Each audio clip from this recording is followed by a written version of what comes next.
Running down the road trying to loosen my load. I got 78 women on my mind. Yeah, that's right. We do it a little bit bigger than old Don Henley. Anyway, you got that, Eduardo? You don't even know what song I was singing about, man? What's wrong with you, bro? Anyway, this is the Afterfight Afterthought for the Sergio Martinez Darren Barker fight. And in this video, what I do is I go over the before, during, and after. And for those of you that have already seen 100 of these videos, you know just to skip the first minute and wait till I get into it. So I start out with the after fight, which is the winner, which was Martinez, and then I go into the afterthought, the loser, which is Barker. Now, going out with Martinez, you notice he's at the top of his game. This is, you know, he's lining up some massive paydays in the future, and that's what he's doing, and he said that. He's throwing out challenges to anybody who will listen.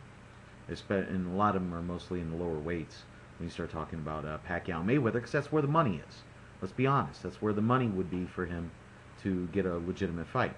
He's the 160 division. There really isn't a lot of big money fights there, and at 154, maybe the Saul Alvarez or Miguel Cotto would be about the only two that would really bring it, and that's only if Cotto actually beats Margarito. You see what I'm saying?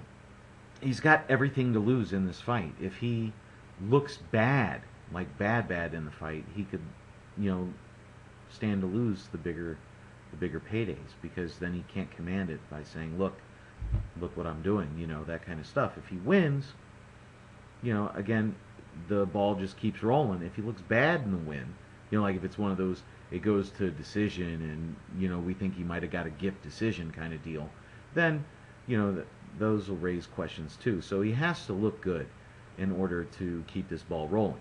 Over with Darren Barker, I mean, the first thing you think about is he's really untested against top-level competition. He struggles with boxers, and can he put on a good show? If he does, I mean, that opens the floodgates for him, because now his name is on a world stage. I know he's known in Europe, but now he's known on a world stage. And, you know, he can open those doors, especially with a win. You know, that goes without saying, you know.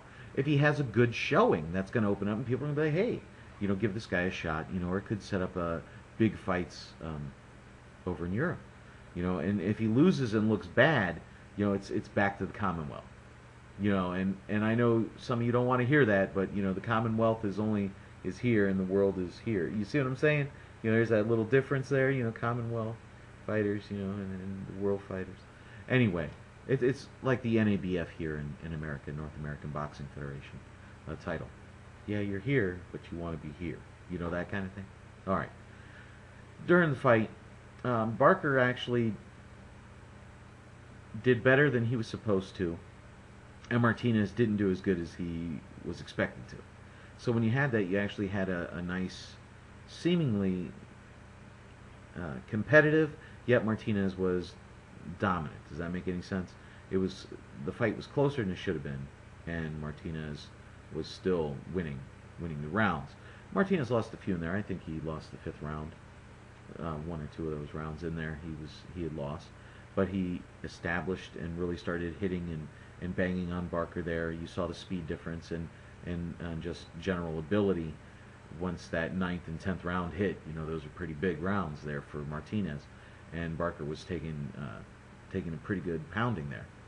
And then you go over into the 11th round when the stoppage actually happened, and, you know, some people are like, oh, yeah, it's a kind of, you know, and, you know, it was legit.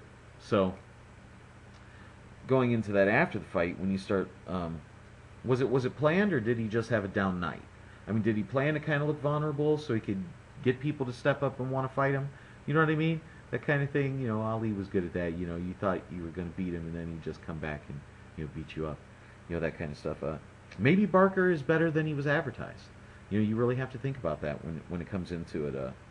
One thing we agree on, you know, he showed, you know, like I said, that what if. Maybe the window is closing. He is 36 years old. Maybe this was the first half a step out of his game. You know, he's a half step slower now.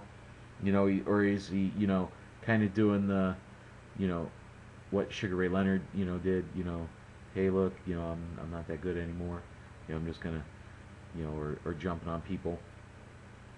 Or, you know, like, is this where he sets people up? And I think that's what it is. I think it's Barker was better than advertised. He wasn't as good. He didn't do as good a showing early in the fight as he should have. And, you know, he's kind of in the influx. He's in flux because he's too big for the welterweights. You know what I mean? Like, I mean, let's be realistic. Pacquiao and Mayweather shouldn't be fighting this dude. This dude could fight 168. You know what I mean? And he's slick and he's good. You know, he's got the goods, but he's not big enough to fight a dude like Butte or you know, or Andre Ward or Carl Froch or Mikhail Kessler.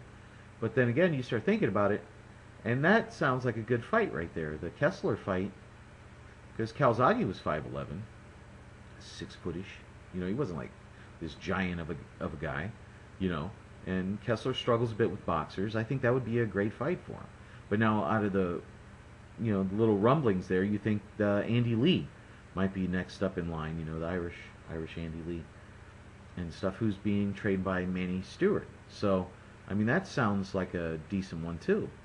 So we'll see how that goes. Felix Sturm, probably not, because he likes to duck the better fighters.